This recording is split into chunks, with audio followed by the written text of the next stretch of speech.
Hi there. Welcome to the fourth lecture for Module 4 associated with Chapter 4 in the textbook. So here we're going to talk about managing marketing information, mostly market research. I want to talk a little bit about the information process in general. The first thing that we need to do is to define a problem. What is it that we're trying to figure out? When we use the term problem, maybe it's actually an opportunity or some situation that we need some more information on. And this is actually the most important step, because if you misdefine the problem or what the opportunity, then a lot of your research will probably be wasted. One example, for instance, years ago, there was a dog food company. They were launching a new dog food.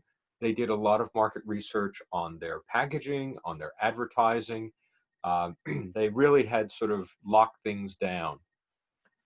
The day came, they launched their new dog food product, and there were a huge spike in sales. And then there was a huge drop in sales. And they couldn't figure out what happened. They retested their advertising, retested their packaging, and then they realized they needed to, look somewhere else. So they brought another market research consultant in who, looked at everything, looked at the previous results, gathered everything up, and said, "Okay, well, I'll get back to you, and as to what the problem might be."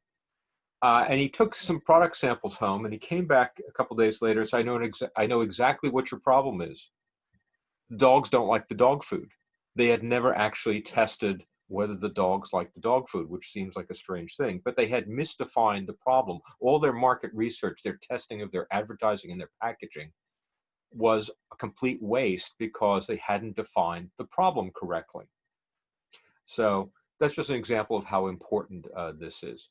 Obviously, once you've defined the problem, the next you need to define the research objectives. What are you trying to find out? And that becomes the basis of all your future research. Once you do that, you choose the data collection method. It might be to do a survey, it might be to do an experiment, or a whole bunch of other options. And we'll get into that in a bit. The next step is to design your sample. Who is it that you are going to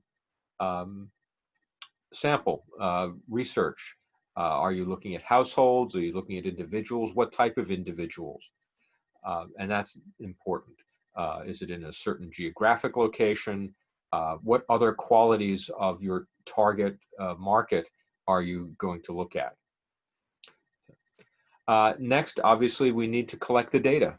And that can be done in a number of different ways, and we'll talk about that as well. And then once you gather up the data, you need to analyze it, and this is where a statistical background comes in handy to understand statistical significance and other nuances of statistical analysis. That's why I always encourage students to take a stats course at some time or another. And then finally, you need to report the findings, and ultimately a decision has to be made. Occasionally I've come across somebody doing research without actually knowing what decision they might make at the end. They just wanted to know something, and that I thought was kind of an odd objective. So ultimately, you want to make a decision, even if that decision is not to do anything. Maybe you were thinking about doing something, and maybe the final decision is, I don't think we'll do that, we'll do something else, or we'll do nothing. Anyway, these are the steps that we go through in the information process, and it's important to pay attention to each step and what is needed and what needs to be avoided in each step. In developing a research plan, there are essentially two types of sources of information. The first we call primary data, and this is information specifically collected for a specific purpose. And we define the samples and the questions or whatever else we're doing very carefully for our purpose, for that decision that needs to be made, so we can make that decision with the highest certainty possible. It does tend to be more expensive. For instance, if you're running a survey, you have to design the survey, you have to distribute the survey and collect it, um, because it is essentially a custom-made piece of market research. The other general source is secondary data. And this is pre-existing information that you don't have to generate.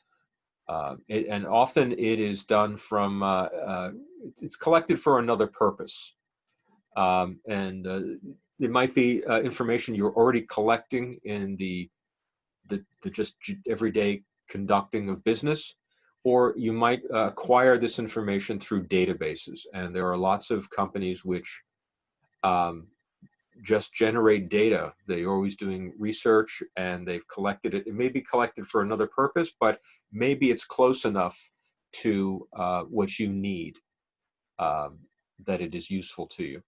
One example of this data would be the US Census data. This recording is in June of 2020. In the middle of all the other things we're doing, we are also conducting, the federal government is conducting a census, determining where everyone is. And obviously this is for their purposes, which is primarily to determine the distribution of voting districts in the House of Representatives. But they're also, obviously, they're doing other things with it. And this is publicly collected information. Taxpayers have paid for it, and therefore, if you want it, you have a right to it once it's completed. I am told it is not easy data to work with. It is designed for another purpose, but it is essentially there to be used. And I already gave the example of that. Marketing information, we generally put it into a number of categories. Internal data, and this may be your customer databases, production records, sales records. And it's actually very important to collect data as you conduct business. And sometimes even if you don't see the immediate reason for it. And I'll give you an example. A client of mine was a new family practice, medical practice, and they were completely new. They weren't in a telephone directory. They didn't have a website. They were brand spanking new. They had just constructed the medical suite and opened the doors for business. Now, they had some patients already, and I said, my first question was, if you're brand new, where are these patients coming from that you already have? Did they follow you from another practice? And the answer was no, these were completely new patients. I said, well, where did they come from? And they said, well, word of mouth. Word of mouth is, I find, a very lazy phrase. It's, yes, good word of mouth is helpful, it's important, but it's very difficult to measure. And I said, okay, well, that's fine. Word of mouth, but whose mouth? And they said, well, we don't know. Just people come in, they want to be seen for checkups and treatments and so forth. I said, okay, well, I said, okay, doctor, when you're interviewing these new patients, ask them where they heard of you. And he didn't want to do that because that wasn't a medical question. So sometimes some clients can be difficult. So I spoke to the office manager, and she arranged for any time somebody new came in, they were asked this question. So I came back a few weeks later, and I said, by the way, who's been referring patients to you? And it turned out it was two people in the local town. There was a local health officer. She knew the doctor and liked him and referred people to him, and also the high school nurse at the local high school, which was actually just a block away from the practice, and she was referring people to him. I said, oh, good. Let's keep these people happy. Thank them. Maintain good relationships with them because they are very important to your practice. This particular doctor was kind of very old-fashioned. He didn't believe in advertising. And so one of the things I did is I said, how about if you do a series of talks? These are talks that will be open to the public. we won't advertise the practice, but we'll advertise, we'll do some public relations and announce these free talks. And he was agreeable to that. And he did, the first was on weight loss, and then he did a few others. And there was one that was somewhat problematic in that it was things to pay attention. Basically, he was telling parents how to raise their kids, but and that in itself was not necessarily a problem. But the trouble is, he actually brought his own child to the talk who misbehaved quite badly, and here he is telling people how to raise their kids. Now, this seems on the surface somewhat comical, and okay, it is.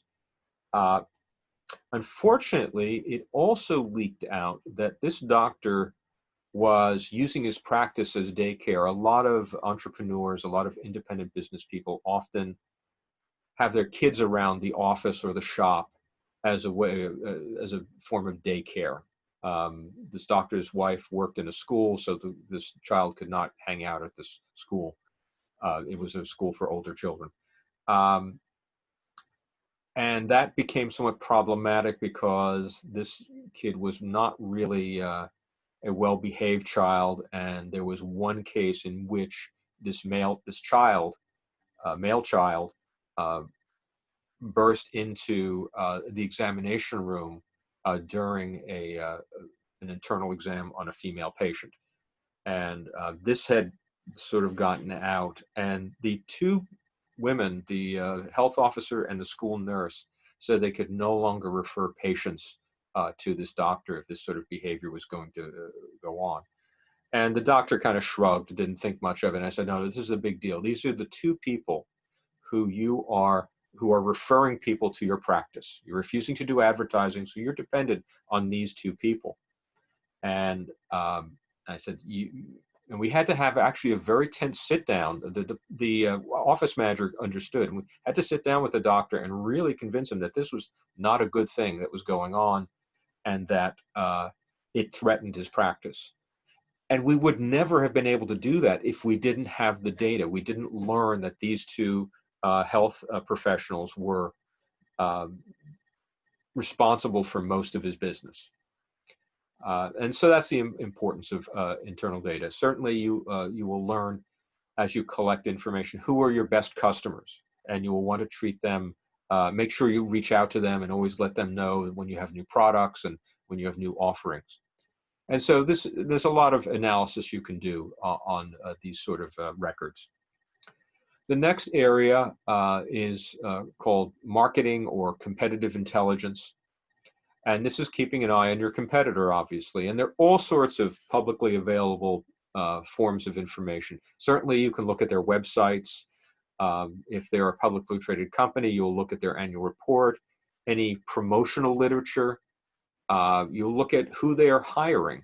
For instance, when I worked for a pharmaceutical company, we discovered that one of our competitors had put out ads to hire sales representatives specifically who had vaccine experience. And this caught us a little off guard because we knew that they didn't sell vaccines. So this let us know they were about to get into the vaccine business if they're looking for sales reps with that specific experience. You can also look at distribution. Your distributors are probably also distributing your competitor's product. So you'll want to speak to them, and many of your distributors will share information. We had one situation where we had a monopoly on one particular class of product, and we had a competitor finally show up that was, as much as we denied it or we resisted it, their product was pretty much just as good as ours. It was a derivative of our chemical formula, and just deviated enough to avoid the patent protection. But there was one difference. Our product you could put it in a plastic bottle, and their product was photosensitive, and it had to be stored in a brown glass bottle. And of course, we we took advantage of that, and we would say things like, "We're going to, you don't want your product profits to shatter." These bottles, the large ones might cost as much as $1,000. These are multiple dosage bottles of product. It is an injectable product. And so we'd say, well, we're going to smash the competition. We made a lot of innuendos and sometimes not even innuendos, outright concerns that, do you really want to take a product that could easily, it falls and breaks and you've lost $1,000. Better to stick with our plastic bottle, our product that's in a plastic bottle. Anyway, their response to this was to put it in put their glass bottle inside a plastic bottle. They called it an envelope. It was a clear plastic envelope. And as part of competitive intelligence, we immediately went out and bought a case of their product. I think there were 6 bottles in it. And the first thing we did is we actually, I don't have a bottle here, but we took the bottle out into the parking lot and dropped it on the ground. And lo and behold, it smashed. This plastic envelope did not protect the glass bottle one bit. We had a vice president who was so excited about this. We were all sort of out in the parking lot watching this. He took another one of the bottles and wanted to take the good news up to our divisional president, and he actually couldn't wait for the elevator, actually took the stairs up and slipped and fell and smashed another bottle. So this gave us enough information. We had seen 2 examples where the bottle was smashed, one intentionally, one unintentionally. And so I conveyed this information to our sales reps in the field so they could honestly say that this plastic envelope, its effectiveness was quite questionable. And of course, this information got to the sales reps of our competitor. And apparently someplace down in North Carolina, we had a competitor, the sales rep who was talking to a distributor said, well, I'll show you. And he picked up, again, the bottle and dropped it, and it smashed on the floor of his shop. And it was apparently a wood floor, and our competitor had to pay for the complete refinishing of it because apparently it stained the floor. And that distributor told our sales rep, who again told me, and I was able to distribute that we now had evidence that their product would smash outside of our headquarters. And then we had a good chuckle about this, but again, we were looking at what is our competitor doing. You can also look at ad reservations. For instance, the same company that was hiring sales reps with vaccine experience, we noticed one publication where we advertised that they had reserved, instead of their usual 1 full page for an ad, they also ordered an additional 2-page spread. And we realized, and that was like for 2 months ahead, so we knew that's when they were going to launch their product. I believe in the intelligence community, they use a term, the mosaic. You get little pieces and you put together the bigger picture. Obviously, the last thing I have here on the list is reverse engineering. And that is taking the product and taking it apart and seeing how it works. Now, this is perfectly fine, unless, of course, you can still do it, but you do have to be careful of patents and in not violating anyone's patent protections. So, but this sort of thing goes on all the time. As long as this is all publicly available, these are all legitimate activities, but often this should not be confused with industrial espionage. Industrial espionage deals with illegal activities, certainly hacking into a computer, going into the opponent's, your competitor's headquarters and stealing files. There have also been cases where one company will hire people from their competitor, and then I was at one company where this was happening. We were having a number of people who were leaving our company and going to our competitor. There's nothing illegal about that. However, we discovered that within 18 months they were gone, and what the reason they were hired was to sort of suck their brains of any information.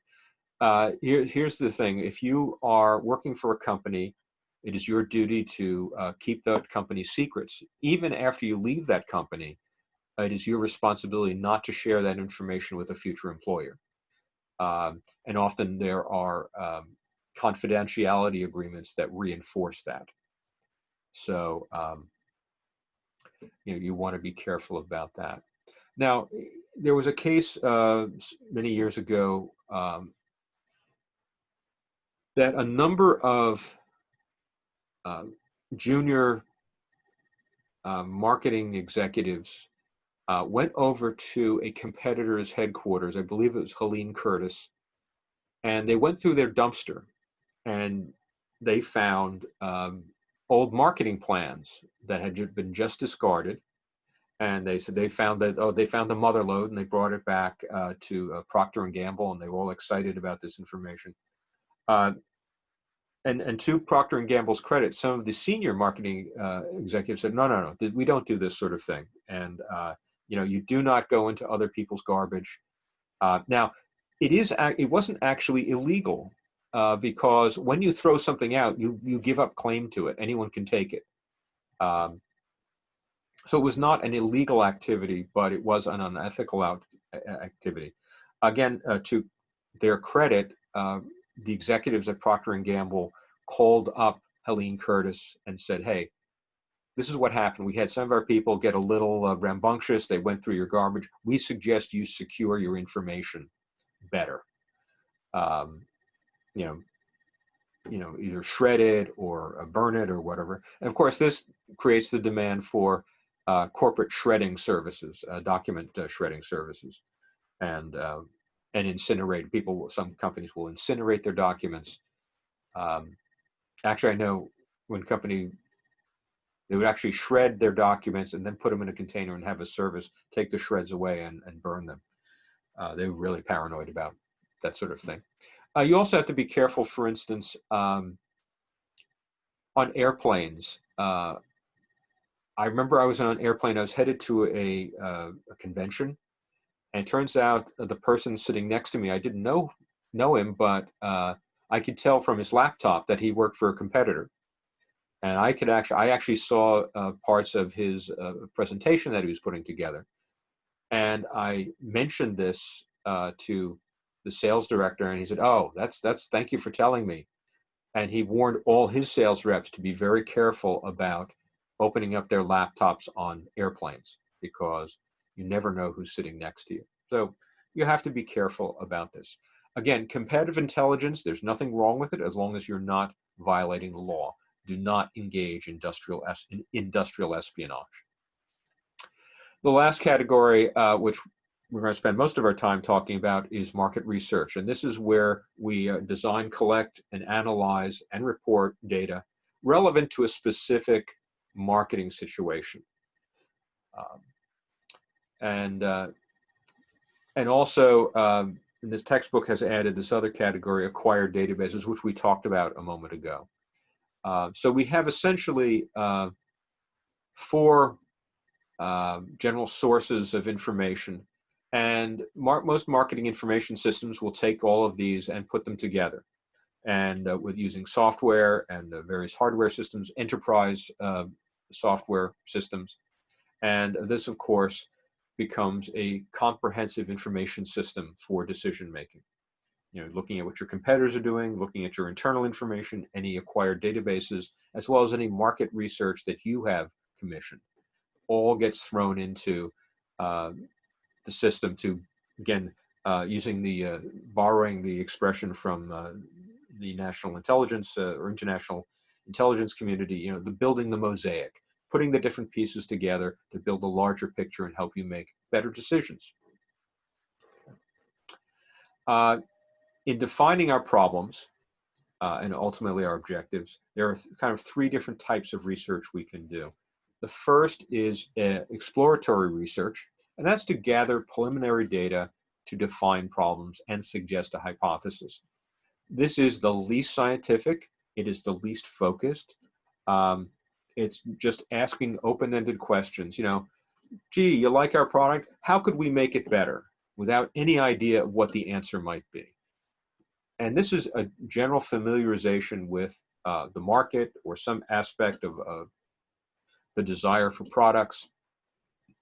And again, no decisions should be based on exploratory research, except perhaps developing a hypothesis for further research.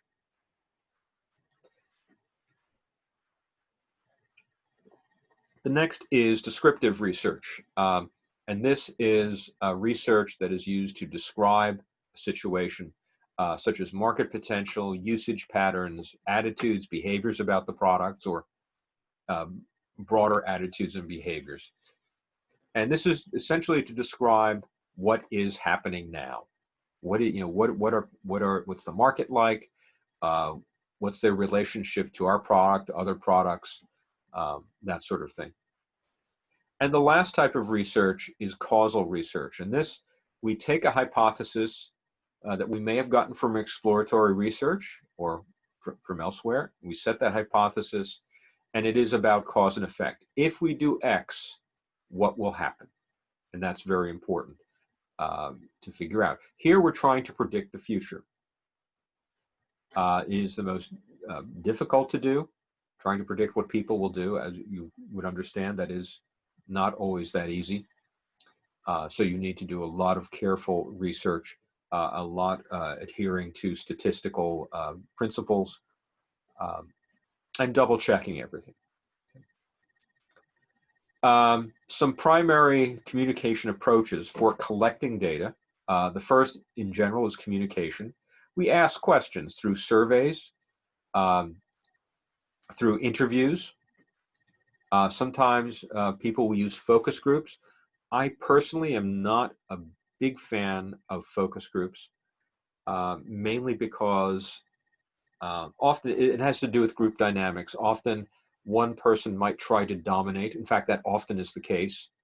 And that doesn't necessarily mean that is the opinion of the group. That's the opinion of that person.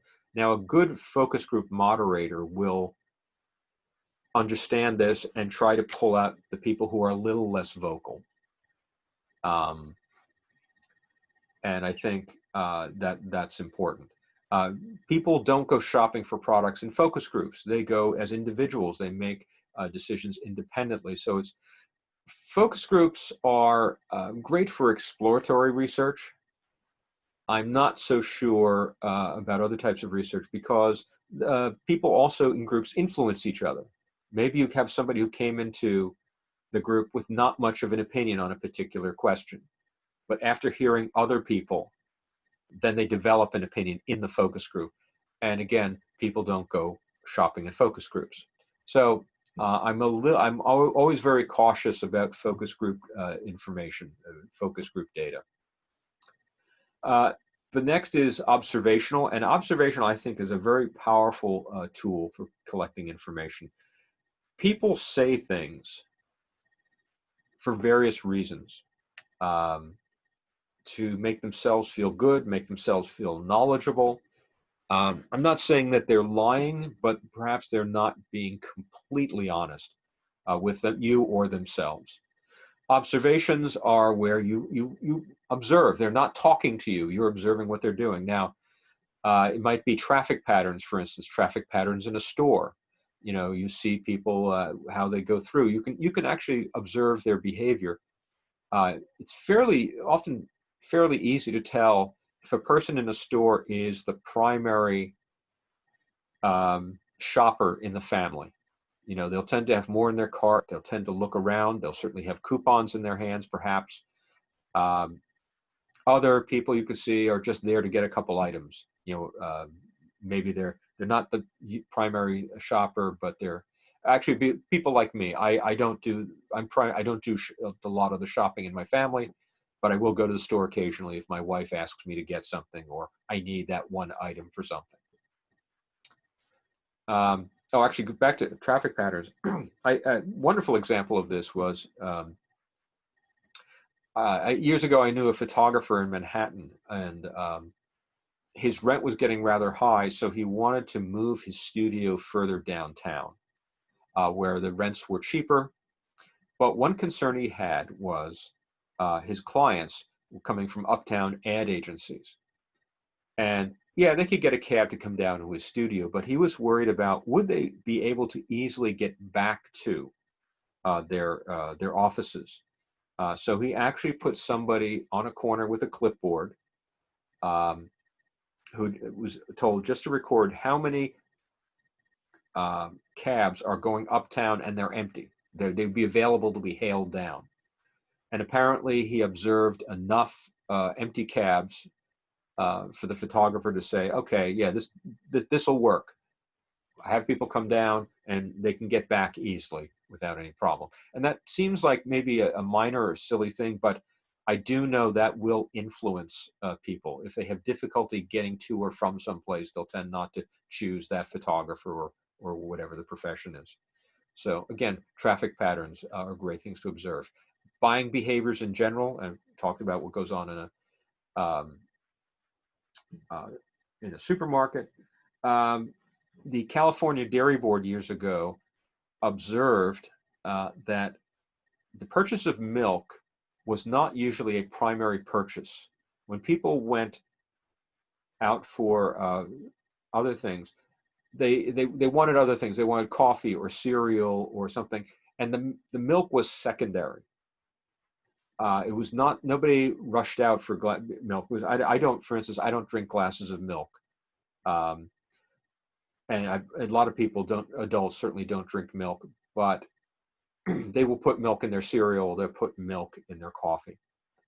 And so this is what led to the Got Milk campaign, where in their advertising, they showed people with these wonderful chocolate chip cookies, but they couldn't get any milk. And that made their life hell, and other similar types of situations. There are mechanical observations. For instance, the barcode on any given product that's scanned in the store, and that gives the price. But that also that information is also recorded primarily for inventory purposes, but also you can learn other things if the time is recorded. For instance, the most likely time that somebody will buy potato chips and pretzels and other salty snacks are Thursday through Sunday. And they learned this. So they learned, distributors learned they better make sure the shelves were full by Thursday. Not as many purchases of these products Monday through Wednesday. And so you learn these things, and they will affect other operations as well. Another example of such a observation was the excuse me, the Nielsen company would measure the ratings. They measure how many people are watching a television show, and they would record their their demographics ahead of time. There used to be an old box they put on the television. I think they do it much more digitally now. But the idea was we will record what kind of people watch what shows, and that will align with target markets of products, and that way advertisers could decide under which shows should they place their ads. So we also have observation labs.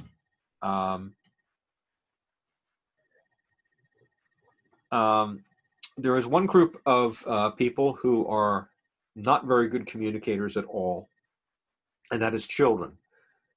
Children, for instance, if you showed them 5 toys, they could tell you what their favorite toy is, but they couldn't tell you what their second favorite toy is, because young children don't have that ordering or prioritizing capability yet. So you'd have to take their favorite toy away and then say, now what's your favorite toy?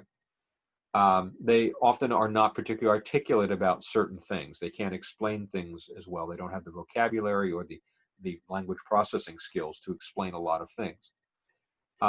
However, you can observe them. You can observe how they play, and all major toy companies have observation labs.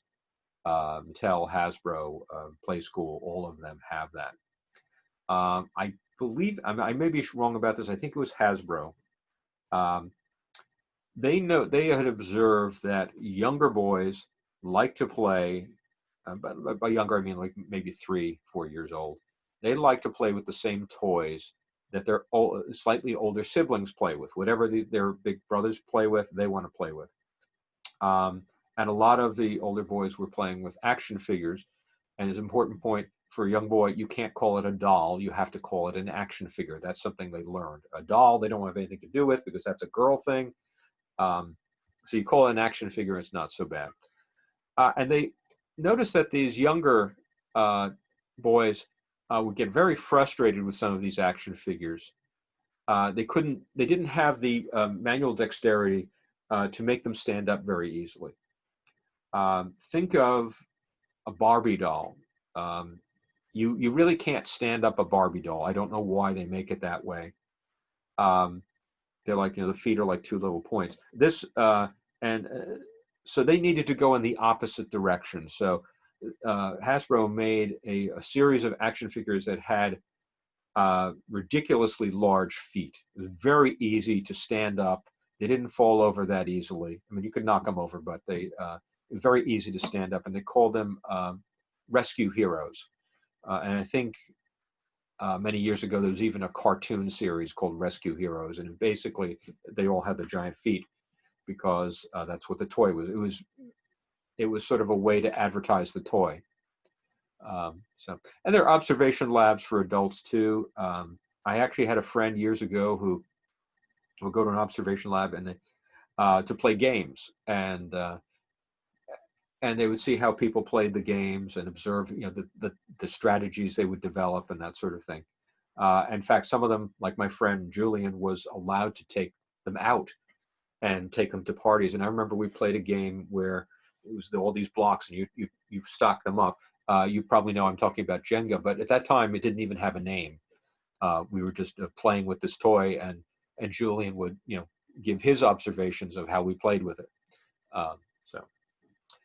The last category is experimental, and you can do various experiments. You can one is called an insertion test, where this is for testing advertising. Like you give somebody a magazine and you ask them to read it, and then afterwards you ask them, what did you read? What did you remember? What ads did you see?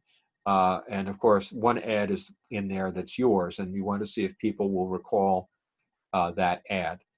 I went to actually a session one time, and I knew exactly what they were doing, but they were showing pilots for 2 new television series, and I had seen one before, and another one was a movie that somebody cut together really badly. They were asking about the shows, but they were also asking about the ads, and I realized they didn't care about our opinions of the television shows, but they did care about the ads and how we responded to that. So, and there you're testing recall. Do people recall the ads? Another one, and this is all well suited for causal research. Another example was the McDonald's had a new product. McDonald's does this periodically. They come out with new products and they test it in a local market. And for instance, there was the McGriddle breakfast sandwiches, which McDonald's tested just in Houston at first. So it was available there. It tested very well. So then they opened it up to their entire market. Years later, my wife and I were going up to Maine, and in Massachusetts, we had to stop for gas and so forth. And I saw McDonald's and had a McLobster sandwich, and I really wanted to try that McLobster sandwich, just to see what it was like. And I realized that what they were probably doing was they were testing it, and I don't think it tested very well. I never saw it. I'm curious as to what it would have tasted like, but I think the feeling was that if you want lobster, you go out and get lobster. Lobster is more like a luxury good, and maybe if McDonald's is offering it, maybe it's not as good. I don't know. I never got access to their data on that, but and you'll see some companies, they will test market as part of their experimental research for a particular product. I mentioned previously sampling. A sampling is where you take a section of a whole to extrapolate the results for the entire population. I remember, for instance, when I was in 8th grade, our math teacher brought out a big barrel, a clear barrel of white and blue marbles, and she said, "Okay, we're going to try to figure out how many marbles that are blue and how many are white, and so we're going to take out a sample and count them, and we will try to extrapolate how many, what the portion of marbles are in the larger barrel." And that was sort of my introduction to statistical sampling. And that's essentially what we do. A sample is a segment of the population selected to represent the whole. Really that simple. A census is when you actually count the entire population. The reason we only do a census once every 10 years is because it's extremely expensive. So we only do it once a decade. So one question is, who are we going to target? Are we going to target people, individuals? Are we targeting households? Are we targeting businesses? If so, which type? And that's very important. And so we ignore the rest. How do we define the population is the key point here. And our target market is that population. So then what size is our sample going to be? For you to be accurate in your sampling, there has to be a sufficient number to achieve what is called statistical significance. And if you're familiar with statistics, there's something called a p-value, and you want the p-value, and this is the probability that your findings are a fluke, to be very low. We'd like them to be 0.001. That's of course very high confidence that we've got a good evidence. It depends upon what you're doing, how important to get the right answer, and what's the downside of being wrong. If there's a big downside to being wrong, you want a very low p number, very high statistical significance. So there's the word statistical significance. Okay. There are different types of sampling plan procedures. Probability samples, the simple random sample, where you randomly pick people or pick companies or whatever it is you're sampling, which is actually very difficult to do. I'll give you an example. Let's say a company is decided they have a machine or a algorithm or a piece of software that will pick home telephone numbers randomly, and it will just dial them randomly, and so there's no human influence. And they're going to dial, they're going to call them from 9 o'clock in the morning to 5 o'clock in the evening, and they keep on calling, and to do their survey or whatever it is they're doing. Unfortunately, that's not completely random, because as you might think, that's going to exclude people who work outside of the home from 9 to 5. So you're going to get retirees, maybe stay-at-home spouses, or maybe children, maybe between 3 and 5 after school. You're not going to get, it's not going to be completely random. And this is why often they tend to call around dinner time anyone who's doing a survey, because higher probability of being a more random sample. You have systemic random samples where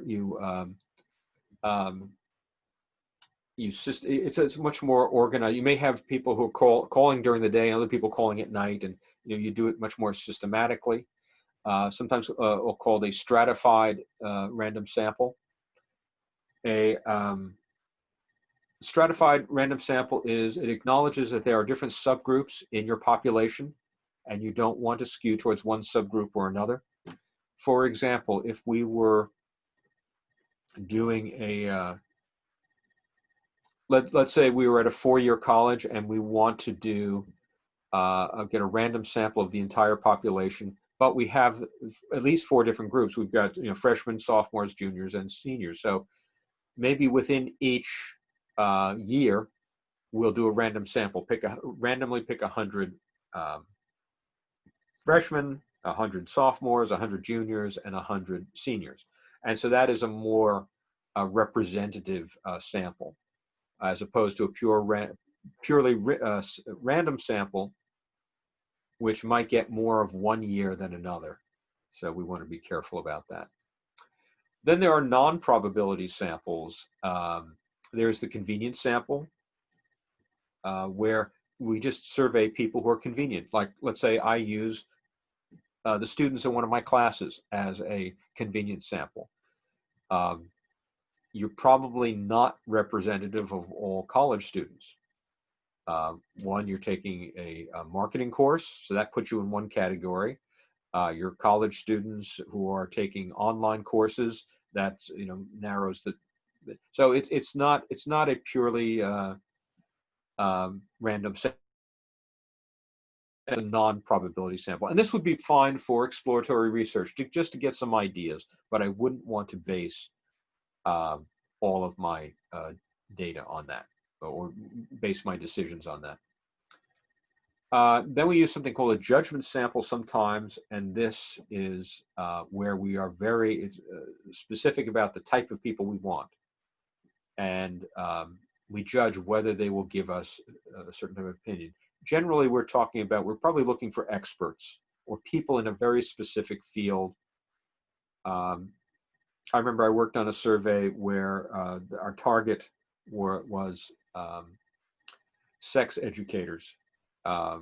People who work professionally, and those are that's a very narrow profession, and so we had to seek people out, and we have to also do something called snowballing, when we would speak to an individual, ask them the questions, and then ask if they knew anyone else in the field who met these qualifications, and so we would go on, and then we'd ask those people, could you think of anyone else? It was difficult to find them. They, not always in a nice, neat directory. So we'd have to research, who else was out there who could fit into our survey. So there are some common mistakes that occur when doing this sort of work, using insufficient statistical significance. Where you just simply haven't asked enough people, haven't sampled enough, you haven't observed enough people, or you haven't surveyed enough people, or experimented on enough people. So you just need to go back and do more. Another is sampling bias. There is, especially when there's human beings involved. People, let's say something called mall intercepts. And this is where at a mall, you pull some people over to ask them questions. And you're going to the people who are doing the surveys are going to tend to pull over certain people, even subconsciously. They're trying to be random, but we would tend to pull over people who look like us, for instance. That's why they tend to use a rule. Somebody was telling me the rule that you have to pick one out of every 5 people. So like you pick one person, then you have to wait another 5 people before you get another one. So you're not getting people in the same groups. So you have to be careful of that. Interpretation bias. You have to be careful. Maybe the data has been collected very well, but you've interpreted it wrong. For a number of years, the company I worked for had created 3 categories of customer. And the first customer we called the loyals. They were very loyal to our product. They were going to stick with us. They liked us. They had an emotional attachment to the brand, that sort of thing. The next we called the cheapskates. These were people who buy whatever's on sale. They would, they were looking for the lowest price, and that's it. And the third one were the people who, I forget what the label we used for them, but these were people who would go for the best value. They would pay more if they thought they were getting more, and they were more analytical. And this was derived from, as you might guess, these group interviews. and as a result, somebody actually went back and looked. There was videotape of these groups, and discovered there weren't really three groups. There were really just two groups. It was just an interpretation bias on the person about the person who put together by the person who assembled the information. And so you have to be careful about personal biases and prejudice, both at the sampling level and at the interpretation level. Another problem that happens occasionally is treating qualitative data as quantitative. Quantitative means numbers. And sometimes we assign numbers. Now, it's a natural thing to do. When I go to my doctor and I've got a problem and it hurts, my doctor will say, on a scale from 1 to 10, how much does it hurt? Which I feel a little frustrated by, because I don't know, exactly how to scale that. He said, well, 0 being no pain, and 10 being excruciating pain that you absolutely can't take anymore. And I don't know where I fall in that. And it's a little, and I understand what the doctor's trying to do. He's trying to diagnose and but what I might call pain level that I might call 5, you might call 3 or 7. So you want to be very careful. Usually a scale, often they do use scales of 5 or 7 to see, what do you feel about this product? And feelings, again, are very subjective, but you can try to get a sense of the feeling. But you want to be very careful about doing too much quantitative analysis on data that is derived from subjective feelings.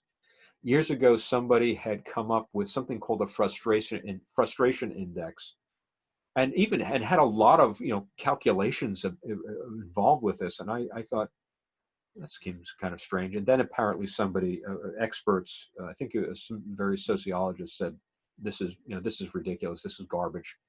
Throw the whole thing out, because you're quantifying things that are very subjective. And so you want to avoid that. Be very careful of that. Obviously, when you're collecting data, sometimes it is subjective, and there is some use to that. Just be careful of trying to do quantitative analysis on it. You've got to be very careful of that. So, all right. Obviously, you can't ask me questions because this is a recorded lecture. But if you do have questions, please email me, or you can put it in the, add it in the discussion area. Do reach out, do read the chapter, and do the simulation, and have a great day.